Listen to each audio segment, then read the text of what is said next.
UP तक के subscriber 50 lakh, आपका धन्यवाद।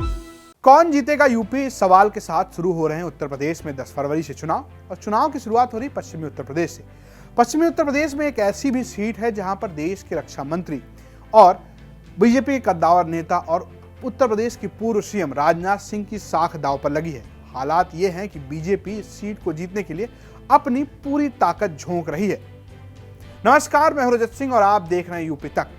यूपी तक आपको बताएगा कि फिलहाल पश्चिमी यूपी के जिलों में क्या चल रहा है। हम बात कर रहे हैं नोएडा की, नोएडा सदर विधानसभा सीट की। दरअसल यहां से कोई और नहीं बल्कि राजनाथ सिंह के बेटे पंकज सिंह चुनाव लड़ रहे हैं।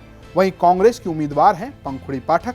वहीं सपा ने अपनी तरफ से सुनील चौधरी को उम्मीदवार बनाया है। अगर जाति समीकरण की बात करें तो एक अनुमान के मुताबिक नोएडा विधानसभा में ब्राह्मण करीब 1.5 लाख, वैश्य करीब 1,20,000, मुस्लिम करीब 70,000, दलित करीब 70,000 और गुर्जर करीब 50,000 बताए जाते हैं। लेकिन क्या है गुरु, चुनाव जो है वो जमीन पर लड़े जाते हैं। ऐसे में आंकड़े यानी जाति समीकरण कुछ भी कहें, असली मुद्दा तो जमीनी होता है।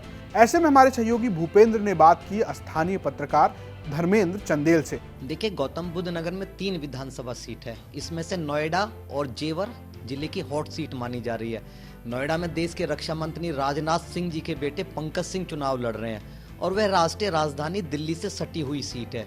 यहाँ पर चूंकि शहरी मतदाताओं की संख्या बहुत ज़्यादा है, इसलिए मुझे ऐसा लगता है कि यहाँ भाजपा का पड़ला भारी है। हालांकि जो इस बार कांग्रेस ने, बसपा ने स्थानीय चेहरों को टिकट दिया है, सपा रालोद के जो जातीय समीकरण बन रहे हैं वो मजबूती से चुनाव मैदान में उनको कड़ी टक्कर दे रहे हैं, लेकिन फिर भी पड़ला मुझे भाजपा का ही भारी नजर आ रहा है। वैसे अगर नोएडा विधानसभा सीट की बात करें तो 2012 में यहाँ बीजेपी जीती थी, 2017 में यहाँ से पंकज सिंह जीत कर आए और इसके बाद इस विधानसभा सीट की चर्चा काफी तेज हो गई।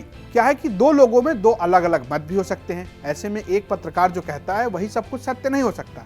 ऐसे में हमारे सहयोगी भूपेंद्र ने बात की इस इलाके के एक और सीनियर जर्नलिस्ट आरपी रघुवंशी से। उनका भी ये मानना है कि हालात चाहे जैसे हों, लेकिन फिलहाल नोएडा विधानसभा सीट से बीजेपी के पंकज सिंह को एज मिलती दिख रही है। करें तो नोएडा में भी भारतीय जनता पार्टी को आज की तारीख में एज है। भारतीय जनता पार्टी पिछले 6 महीने से चुनावी तैयारी में थी, घर घर तक वो संपर्क में थी, उसका संगठन काम कर रहा था। विधायक, वर्तमान विधायक और कैंडिडेट जो माननीय राजनाथ सिंह के पुत्र हैं पंकज सिंह, वो भी घर घर जाने का काम कर रहे थे। दूसरे दलों के प्रत्याशियों का नाम तय नहीं था, पता नहीं था कौन लड़ेगा। आखिर में नाम तय हुए हैं, अब वो चुनावी मैदान में आए हैं, वहाँ भी लगभग साफ है कि भारतीय जनता पार्टी बहुत अगर आंकड़ों को देखें यानी जातीय समीकरण को देखें तो ऐसा लगता है कि सपा और आरएलडी के गठबंधन का प्रत्याशी इस बार भारतीय जनता पार्टी के लिए नोएडा सदर विधानसभा सीट पर काफी मुश्किलें खड़ा कर सकता है।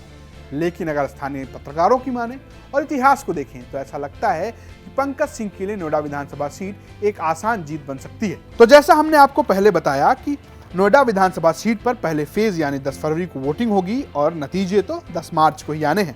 तो गुरु, ये रही बात नोएडा विधानसभा सीट की। लेकिन उत्तर प्रदेश में सिर्फ नोएडा ही नहीं है, उत्तर प्रदेश में है कई जिले और इन जिलों में क्या चल रहा है ये बताएगा आपको यूपी तक। इसके अलावा वो तमाम सीटें जहां पर दिग्गजों की साख दाव लगी है, हम बताएंगे कि वहां कौन जीत रहा है। इसके लिए खंगालेंगे इतिहास, लाएंगे आपके लिए आंकड़े और खास बात हम बात करेंगे उन स्थानीय पत्रकारों से जो वहीं के हैं और वहां के स्थानीय मुद्दों से वाकिफ हैं।